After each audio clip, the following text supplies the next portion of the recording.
Sound. Hey, everybody, it's Monday night. It's Always Bookin Comedy. We were late because of me tonight. Hi, Saskia. How are you? I can't hear you. Is that my problem or is that we got no sound from you, but I'm going to talk for a little bit and we're going to see what's going on. It's Monday. It's Always Bookin Comedy. We got Saskia from, I think, Phoenix area, Arizona, maybe. Yes, Arizona. Okay. Terrific. And I think she runs some sketch comedy thing. And we're going to talk about all kinds of fun stuff. I'm guessing maybe like your AirPods aren't connected, or you'll figure it out in a second. She's figuring it out. I'm gonna talk about, okay, she's on it right now. Got a little chocolate cake on my mouth. I've been a baker. I'm a baker today. What is going on with this?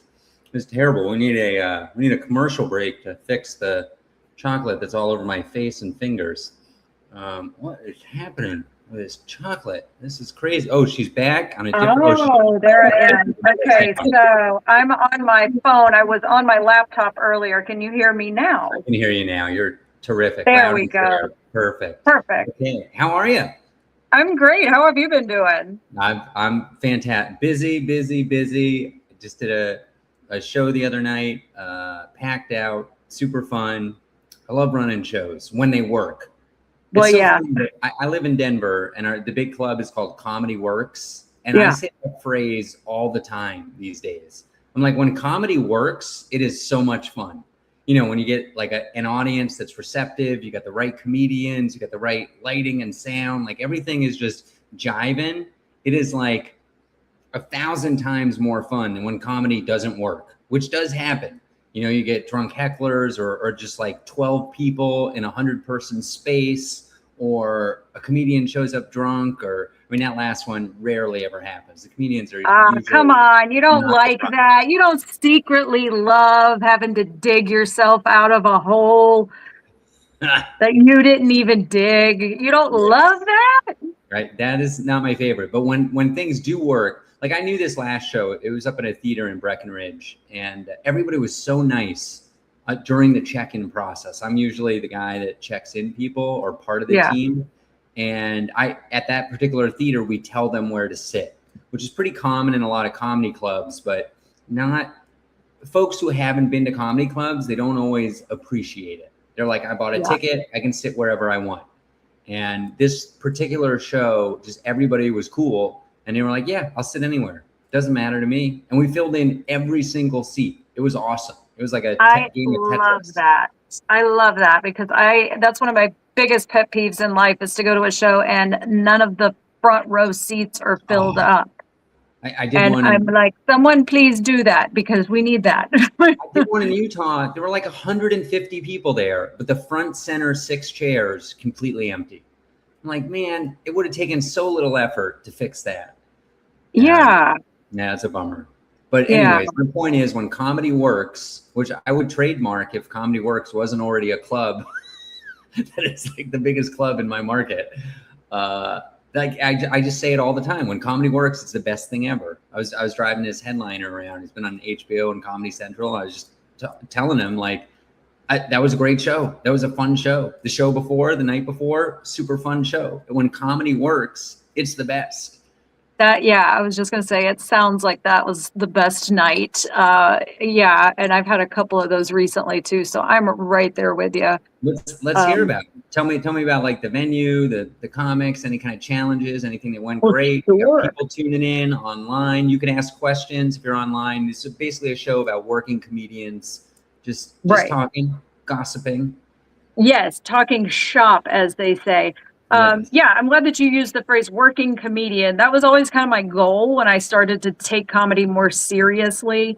And that was just the thing. I was like, what do I want out of this? Well, I'm not delusional. I'm not going to try and, get famous or anything. I mean, maybe that'll happen, but I just really want to be a working creative, and specifically a comedian. And it took me a lot of years to realize that being a working comedian or a working creative looks like a lot of different things all at once.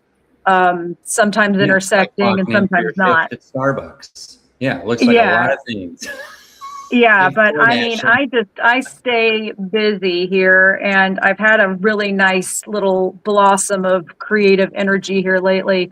And where I'm at with stand up specifically, since I think you're kind of talking about always booking comedy in the stand up world, um, I am trying to grow my set because right now I've got, plenty of experience as a host in clubs and stuff like that, but it's really hard, especially in Phoenix, to break into middling, because Mm, the corporate entities here don't do a lot of local development. They're pretty dedicated to their national headliners, which makes sense because that's where the money is, God knows.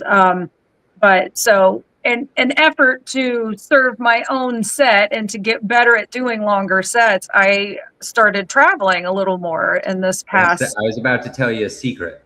The secret Yeah, is you go to a less desirable place where that's the real it. That's estate it. is a little cheaper. Maybe Honda, Arizona, or no, Pine Top, Arizona, for I'm booked example. there in April, baby. There you go. So, You get a but nice yeah, I long mean, chunk of that's stage what I've time. come around to is that, you got to get out of town in order to do longer sets, Yeah, and to achieve any sort of mastery over it, which I am not going to say I have right now, but I know I have enough material to get to a really tight 45. Right now it's a real floppy, sloppy hour, but I'm working on it. And that's the great thing about finding these little pockets, these little communities that, yeah, sure. maybe they're kind of a captive audience because they don't have a big comedy club within driving distance, and they're usually like pretty hungry for entertainment, which is great for me. And yeah, it's just an opportunity to stretch your legs a little bit more and have longer set times because again, that's just so hard to come by in the Phoenix Valley for different reasons. I mean, I won't say it's hard to come by, but those opportunities are more rare than I would like for them to be. So it's that old thing of like you create your own opportunities. So that's kind of Absolutely. what I'm chasing right Absolutely. now. What's the smallest town you've been to do comedy? I'm gonna say Elgin, Arizona. Never been. What's Um, there? Casino? Winery. So it's a Winery. Okay. winery. It's south of Tucson. It's like almost to the border, but yeah, it's. I don't know where people live there, to be honest, because I drive in and I don't see anything. I mean, there's like some little teeny They're tiny underground. outpost looking, places. And I'm sure these people are like ranchers, they're like agrarian and landowners, and they probably live miles and miles apart because they have acres and acres of land. But Sure. this place is a winery that's kind of in the heart of that nothingness, so that is, I suppose, where people will convene and spend money to come out and have a bottle of wine and maybe pass an antelope on the way, which you do, Okay. which is exciting and exotic for Is this like a me. winery, like a bottling plant, or do they actually grow grapes all the way I down there? guess everything. I think everything. Okay. Okay. I'm It's not, toilet yeah. wine. They're making toilet wine down there. Yeah, I don't know. I really Prison expected wine. it to be like a Lucy and Ethel situation where I was going to go, be in the vat with my bare feet stomping grapes and everybody's having a good time, which I'm not above, by the way, Yeah. and not opposed to. But no, it's just kind of just a sleepy little thing, and it's a nice little mom and pop kind of operation, and the people are super duper nice, and everybody's super appreciative when you come through. So that is what I did here very recently for Valentine's Day, in Nice. fact. Nice. Uh, Now yeah, let's go on the flip side. Have you done a big city? sure. I mean, Phoenix is a huge place, but have you been to Yeah, a Phoenix is larger a market? huge sprawling city. So I'm more like where I traveled to recently, I was in Nashville, Ooh, and fun. I was really just tagging along with Okay. a friend of mine who was featuring for a regular there at Zany's Okay. in Nashville. But since we were going out, and again, I'm just like, I'm in this space where I'm trying to travel more and network more in that kind of way. Yeah. So I just picked up a couple extra little showcase spots, That's awesome. and had a great time. It was a lovely community. Nashville is not nearly as big as I was thinking it was. I don't know why I thought it was so much bigger, but really it was like 20 minutes and you're across the whole city. I don't know if anybody who's watching knows anything about the Phoenix Valley, but you can drive for an hour and a half and still be in Phoenix. And I've been to Phoenix quite a bit. Less have I been to Dallas, but it feels like Dallas is 10 times as big as Phoenix. It Dallas may is be. I mean, it's just the that biggest place I've sprawl, ever you been to. know? It's crazy. Yeah, they're building outward, not upward. Yes. So there's a little difference there. But yeah, I forgot how bad the roads are in some parts of the South too. I came from Birmingham originally, so I'm not totally like foreign to it. But yeah, it was kind of a trip. I was like, oh yeah, things aren't built on grids out here. They're built on billy goat trails and Right, coal sure. mining pathways. You know? Horse and buggy stuff that Right. got paved over eventually. Do you know who Derek Stroop is? I do. Yeah, he's from Harvest, Alabama. Yeah. I remember doing a show with him once, like when I first started, and he had already been in it for a while. And I remember thinking how funny he was. I couldn't remember any specific joke that he told or Sure. anything, but I Was that in remember Alabama or walking in away from Arizona? that. Do what now? Was that in Alabama or Arizona? That was in Alabama. Yeah, that was in Unreal. Alabama. It was like in Wow. I did a Huntsville. lot. He came to Denver for 10 years. And so Yeah. I worked with him several times. And I mean, I saw him at open mics sometimes. And now he's been on the Tonight Show twice. He's got a Netflix special coming out next month. He's in a movie with Nate Bargatze. He is killing it. And he deserves everything. He is I'm so just tickled to death anytime I see him, because yeah, I just remember just from a little bar show how funny he was, and it really stuck with me. And so I was unbelievable. not surprised at all when STROUP. he broke. So yeah, Yeah, he rules. He's the best. totally. He's really the only. I don't know a lot of folks from Alabama. He's part of a short list. Yeah, Dusty Slay is from Alabama. Okay. He's pretty active in Nashville. In fact, I hit him up for leads because I had never been to Nashville to do comedy. I'd been there like as a tourist when I was younger, but I had never been there to do comedy. That's pretty So he gave me impressive. some Just hitting resources. up Dusty Slay, no big deal. I felt weird I'm not going to lie, because he's such a big deal now. But he's one of the first people I met when I started doing comedy at the Stardome in Birmingham. And he's just super duper friendly. And he's originally from Alabama, I think Opelika or somewhere maybe. But just easy to talk to. And I stayed, Facebook friends with him. And I just thought, well, why am I hanging on to all these Facebook friendships if I'm not going to exploit them? So no, but I hit him up and, fully acknowledging, I was like, you're such a big deal and I feel like such a dork, but do you know anybody that books things? And he helped me out. So that was really cool of him. That's amazing. That's great. Yeah. There you go. All right. Yeah. You're getting things booked. You're always booking. Always booking. That's the name of the So game. We met at the whole hecklers thing, right? Or golf, whatever it's called. Ballbusters. Yeah. Golf heckling gig. Shout out to them, Ballbusters. Great. Book them for your charity event or whatever. That was a lot of fun.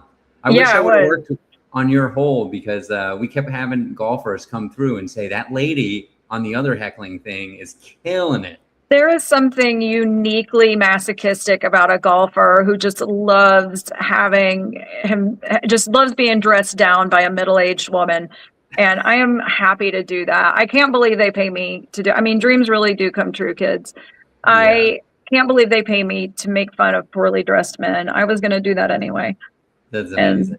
It was pretty cool. I bet Arizona's going to be a great market for that.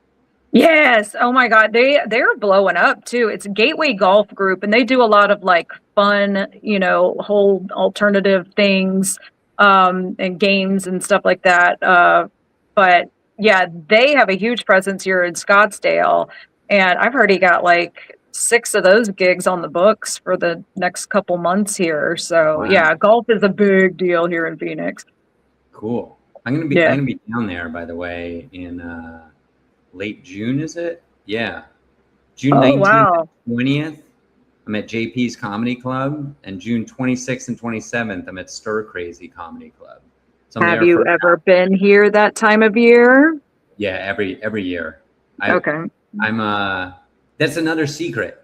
You not only can you go to a small town that's undesirable, you go to a big town when it is undesirable. Yeah. So absolutely. I'm headlining at JP's. I'm featuring at Stir Crazy, so I'm getting good quality spots. It's going to be warm. It'll be warm. It's going to be very warm, my friend. The thing is, Oh my like, God. one, no lines at the restaurants because everybody who's local leaves town. Yep. Two, you don't really go outside very much. You're going from air conditioned spot to air Yeah. conditioned car. The only time you're really uncomfortable is like when you first get into your car in that first Yes. like 10 minutes. But eventually the car cools down and then you're fine. And then you go to like some restaurant that's air conditioned, and you go from there to a movie theater that's air conditioned. You go from there to a comedy club that's air conditioned. It's like, what's the big deal? I think it's Yeah, lovely. that's it. It's a You just dry have to heat. be I able don't know to if you noticed. tolerate. It's Yeah, a you dry just have to be able heat. to tolerate small segments of heat. Yes, yes. And it's not even that bad. It's dry, you know? And if you get That's up at right. It's like a dry heat. if you get up at like 4 a.m. to go hike Mount Sasquatcha or whatever that they renamed that one to. Yeah, Piestoa, I believe it is. But yeah, Thank my you. husband's an avid hiker. He hiked 500 miles last year, including hiking the Grand Canyon by himself. He does the Camelback Mountain here, where they call it breaking the camel's back, where you hike over it like 3 peaks or something, and then do it backward. Um, Cool. yes, That's he's fun. very into Does he that do it stuff. early? Like, or does Yeah, he leave at like yeah, midnight? absolutely. Yeah, if you are not out there before the sun comes up, you're already cooked. Yeah, it gets way too hot way Yeah, they're early in not the messing morning. around. They get some scary signs. You know, they're Yes, like, you will die. happens Do not. every single year, Mark. Happens every single year. Always a tourist, always somebody that thought that they didn't need any water at Yeah. all. You know, and then you see the helicopter go do do do do do do do and pick them up, and then I think they charge them, probably $8,000, and they never do that again Yeah. until the next I one. see a helicopter every year, actually. At least Yeah. once or twice. If I'm there for a week, I see it once or twice. I guess Yes. I shouldn't laugh about it. It says I didn't realize that it was like a vulture. It was like the indicator of death. But Yeah. yeah, yeah. So Arizona's a great place. Pretty fun. You got a Yeah, I love it favorite here. comedy club down there? Yeah, I've been spending a lot more time at Mic Drop Comedy Club in Okay. Chandler. Yeah. Originated there, I think their first store was in San Diego, I believe, and now they're really rapidly expanding. They've been buying new properties from other shuttered comedy clubs. They've got one in Plano now, one opening in Detroit, I believe. And of course the one here in Chandler. I very recently, remember I said, being a working comedian looks like a lot of different things. One of my things is that I do ghost tours, and I'm a tour guide out of Mic Drop Comedy Club in downtown Chandler, because downtown Chandler is haunted. No And way. That's yeah, crazy. This yeah, is so random, but I just read a comedian's bio who runs a show at a cemetery in Washington D.C. fantastic. That Yeah. is So maybe interesting. you could mix the two together. Oh, I would love that. Yeah, that would be amazing. But yeah, so that's one of the things I do over at Mic Drop Comedy Club, and they've been really, really good about trying to direct me to, headliners that come through, so I can start doing more hosting with them, because I haven't been around that long, as far as they know me. So that's been a really nice experience, just kind of getting to know the staff a little bit better, because everybody there Yeah. is like Are any of awesome. the Improv Mania people still there? That's a great question, and I don't know what I just remember that their. the owners were so nice. They were really good. Yeah, it's super duper. I don't know if they are still part of the ownership, but I do believe that the improv group does shows there on occasion. But I don't know if that is what they're focused on right now. Does that make sense? Because I Yeah. know that they're Yeah. realtors, I think, otherwise. So Yes. I don't really Yeah, I know, to be remember honest. that. Yeah. But yeah, super Talk nice about people. always work, no matter what you can do to be working. Yeah. They Yeah. were definitely like, you would email them about a comedy show and come back. Do you want to buy a house in Yeah. Metro Arizona later, Phoenix Yeah. area? That's terrific. Let's talk about golf gigs a little bit more. What are some of your tricks? You're a seasoned veteran of Oh, golf? now, I think my favorite thing I picked up from my buddy Pat Bean, who also does Ball Busters. We've got a playlist. We just have like a Spotify playlist, and we hook it up to the Bluetooth speaker. So some of the gags are just like if you've got a bunch of old timers wearing a lot of pastel, they're going to get the Golden Girls theme song as soon as they pull up to the tee. Sometimes we'll give them the Jurassic Park theme just to really drive home that they are old. So, which really, to be fair, is the only thing that we make fun of people for that they cannot control is being old. We otherwise try to focus on their fashion and their actual athleticism on the course. But yeah, a little music cue never hurt anybody, depending on how rowdy the golf tournament is. And I've been at some of them where it was rowdy. Okay. Yeah, you can play different songs that go a little harder. But we also like to, if there's anybody that is willing to offer us intel on somebody in the group who's coming up, because typically these are like corporate gigs and they all work together in some capacity. So they'll be like, hey, the guy coming up next, he's the big boss. Go in on his wife, Deborah, or whatever. You'll wait till he's in his back spring and be like, how's your wife, Deborah, doing? Just off in the tree. So that's fun. It's just a nice little distraction. But yeah, we've got a lot of little tricks up our sleeves, but I leave it pretty loose. I let them guide me. I let them inspire me. It's usually pretty easy. You ever get somebody upset?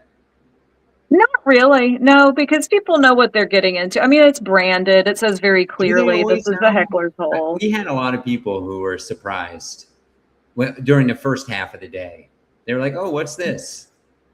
Yeah, I guess I found that as the day wears on and people have had more to drink, they are more enthusiastic about the heckler hole.